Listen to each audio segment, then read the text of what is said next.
Deus não existe. Deus é. Olá, pessoal!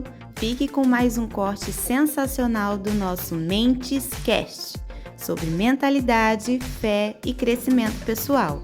Não se esqueça de se inscrever no canal, deixar o like e compartilhar com mais pessoas. Agora, vamos pro vídeo.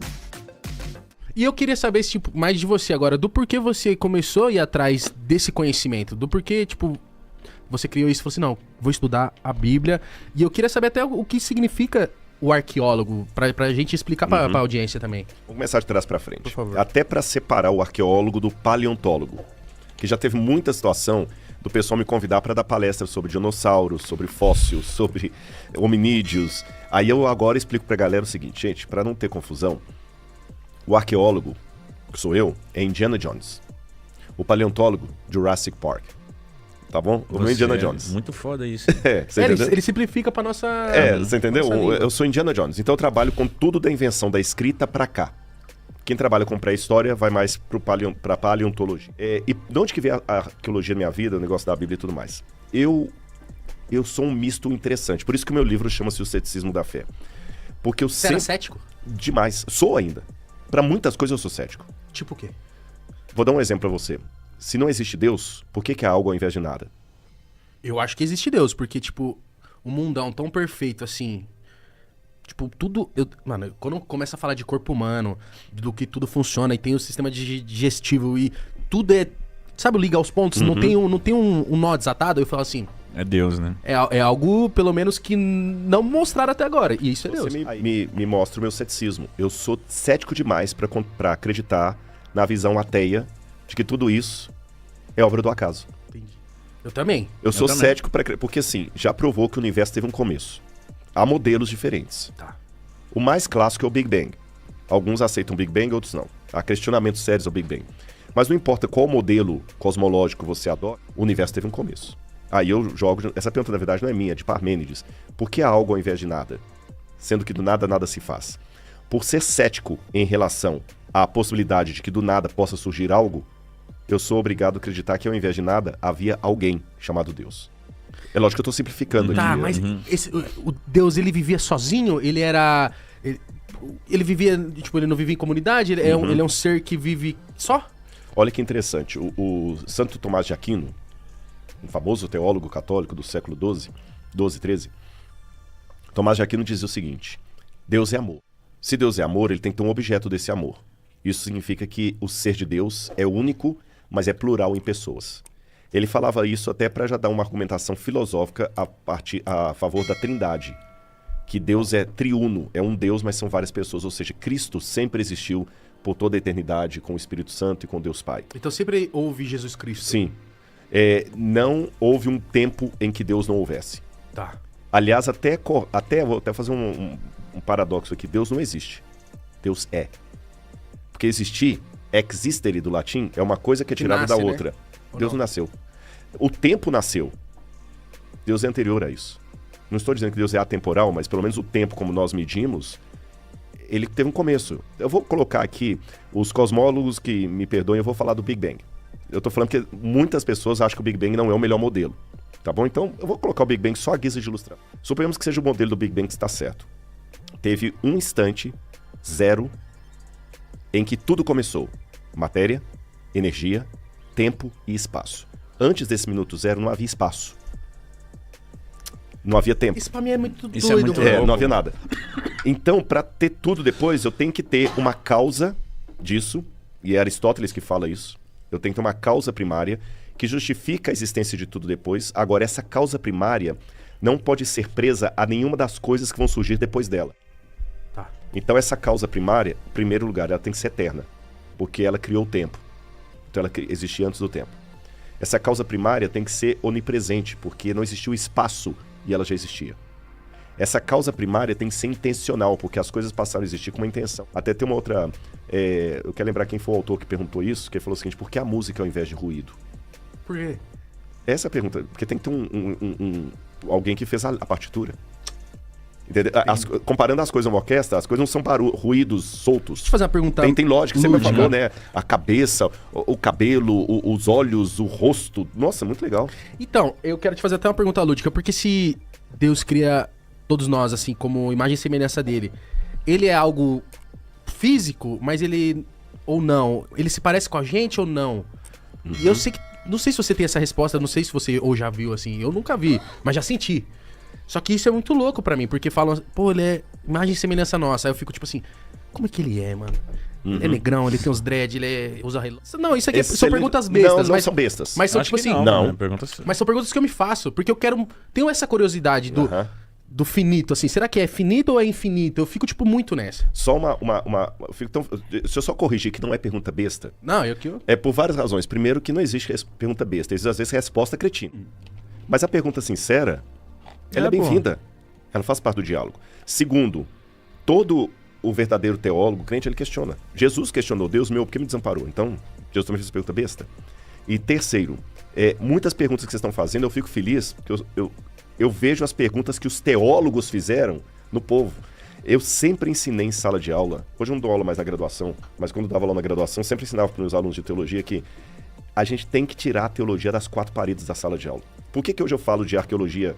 Nem todos os pares gostam disso. Por que eu falo de arqueologia, de teologia, de filosofia fora do ambiente acadêmico também, divulgação científica? Porque as mesmas perguntas dos grandes filósofos, dos grandes teólogos, o menino de 13 anos está fazendo hoje. Você está fazendo perguntas aí que só que os caras falavam de uma maneira mais... Mas era a mesma pergunta, a mesma essência. Então vamos lá. Meu bem, dá uma olhadinha se eu trouxe... eu não sei se eu trouxe a... Meu bem, gente, é minha esposa, viu? Não é o Souza, não. Ainda, por enquanto. Eu não sei se eu trouxe, senão ele é uma passagem pra vocês. Tá aqui? Obrigado, viu? Vem aqui, Essa aí é a original, irmão. Essa aqui... Não, capa Rapaz, preta. Nossa senhora. Foi é preta oficial. um dia, agora tá deixando de ser, ó. Já viajou muito. Cara, sim. uma vez eu levei essa Bíblia no Pânico e chegou lá, a capa caiu num lado, a Bíblia pro outro. Um cara, deixa pelo menos dar uma... O Renato Manzoli me ajudou aqui. Bom, olha, respondendo sua pergunta, o que Paulo falou aqui. A pergunta é, como é que Deus é, né? Se ele parece com a gente, será que Deus é preto, é loiro, é... Por que ele não aparece pra gente assim? Fala assim, eu existo, eu tô aqui, irmão. Boa. Uma voz, né? Então. Eu vou começar... Eu vou responder as duas num pacote só. Por favor, tá fica bom? à vontade. Deus é tão grande. Deixa eu falar um pouquinho do ser de... Será que existe um espaço que caiba a Deus? Não. Não. Onde que ele fica? Onde que ele fica? Que tamanho que ele é? Exato. Ele fica escutando todo mundo? Todo mundo. Que Ou isso? seja, não dá pra entender. Deus nem pensa, Deus sabe. Deus não raciocina, ele já sabe. E vou piorar a situação. Se Deus sabe tudo, Eu tenho livre-arbítrio eu mesmo? tenho livre-arbítrio mesmo? A pergunta que ele faz pra mim é honesta ou ele tá sendo apenas um pretender, um ator? Ou tipo aquela mulher que foi traída fala assim, você me traiu? E sabe a resposta já. E como é que eu sei que Deus não é um brincalhão cósmico? Que tá brincando com a gente igual a gente brincava com Com polvo. formiguinha lá pegando o sol, queimando as formiguinhas lá. Como é que eu sei que eu não sou o Tamagotchi de Deus? Exatamente. Ou vou piorar a situação. Como é que eu sei que eu estou nesse podcast que isso aqui não é uma produção da minha mente? Matrix. Mas aí a gente vai longe nessa. Não, vai longe, Começar- mas eu vou começar dessa aqui pra derrubar as outras. Quem deu a resposta boa? Porque a maior dúvida que eu posso ter é se eu tô vendo você, se você existe.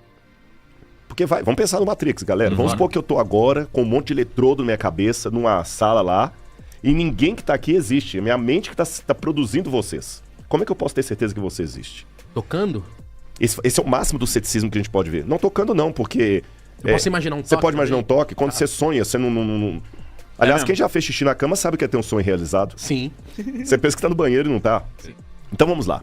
O Descartes, René Descartes, respondeu isso e eu vou usar Descartes para responder todas essas questões que vocês colocaram aí. Descartes falou assim, peraí, eu posso duvidar até que você tá na minha frente, mas tem uma coisa que eu não posso duvidar.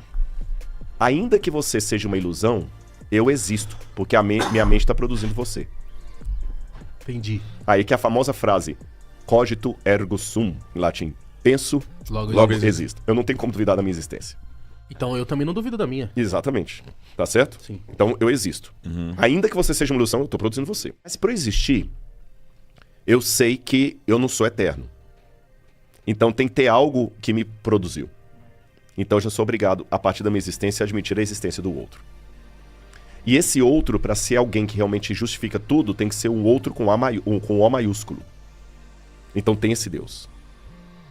Agora, ele é tão grandioso, tão grandioso, tão grandioso, o que eu posso falar dele? O Santo Tomás de Aquino, que eu citei no início, ele dizia que a teologia só fala do que Deus não é, porque o que Deus é em essência ninguém sabe. Mas eu tenho uma boa notícia para vocês. A Bíblia diz aqui, olha, Colossenses, Paulo fala como é que é essa questão da imagem de Deus, como é que nós podemos conhecer a Deus. Filipenses capítulo 1, versículo 3 diz assim: Ele nos libertou do poder das trevas e nos transportou para o reino do seu Filho amado, em quem temos a remissão, a redenção dos pecados. Ele, está falando de Cristo, é a imagem do Deus invisível, o primogênito de toda a criação. Pois nele foram criadas todas as coisas, no céu e sobre a terra, visíveis e invisíveis, sejam tronos, soberanos, potestades, tudo foi criado por meio dele e para ele.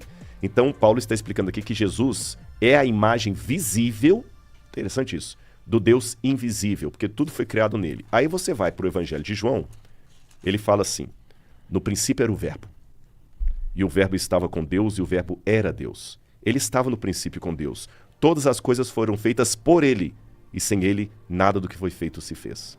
E o Verbo se fez carne, verso 10, verso 18, e habitou entre nós, verso 14, e habitou entre nós. Deus falava com Jesus? Bingo. Jesus e Deus estavam em pé de igualdade. Tá bom? Ele só se materializou e foi pra Terra? Exatamente, só que um pouquinho antes disso, o que a gente percebe? Aqui tá falando até antes da Terra, tá falando da criação.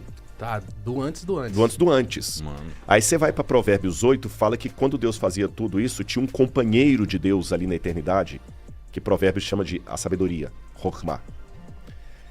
Então Deus tinha uma pessoa com ele. E essa sabedoria de Provérbios era o próprio Deus. Porque Provérbios fala que a sabedoria, você pode pecar contra ela, você só pode pecar contra Deus. Porque a sabedoria guia os homens, ela cria os homens, ela recebe reverência dos homens. A sabedoria pode ter um templo, então essa sabedoria tem que ser Deus. João fala que o verbo, logos, sabedoria, estava com Deus e era Deus. E Paulo, que eu li no início, fala que ele, tudo foi feito nele e ele também estava com Deus. Então o que eu entendi aqui? Tinha Deus Pai e Deus Filho. Eu vou deixar o Espírito Santo de lado um pouquinho. Eu vou deixar também, tinha o Espírito Santo. Mas vou enfatizar o Pai e o Filho. Vamos criar? Vamos. Por que Deus resolveu criar? Essa resposta eu não tenho. Lembra que eu falei que eu ia ser honesto? Exato. Só que ao mesmo tempo que eu não tenho essa resposta, eu vou abrir uma notinha de rodapé aqui e volto pro texto. Eu não sei por que Deus resolveu criar. Mas sabe como é que eu lido com essa pergunta não respondida? Como? Da mesma maneira que eu lido com o fato de uma mulher linda como a Laura resolver casar comigo.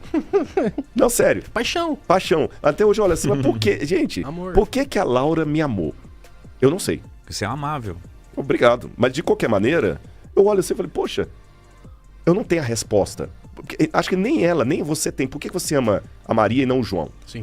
Diz, não tem, mas amor. Então, já que eu não tenho a resposta, há questões filosóficas que eu não vou perder tempo com elas. Eu vou curtir o amor da Laura. Porque eu vejo que tem pessoas também que procuram essas brechas filosóficas também pra insistir numa parada também muito chata. E ficar sofrendo. Não existe. Ficar sofrendo. Então, assim, não sei por que a Laura resolveu me amar. Não tô nem aí se eu não vou saber. Eu ganhei, foi na loto com ela me amando e tô feliz com ela.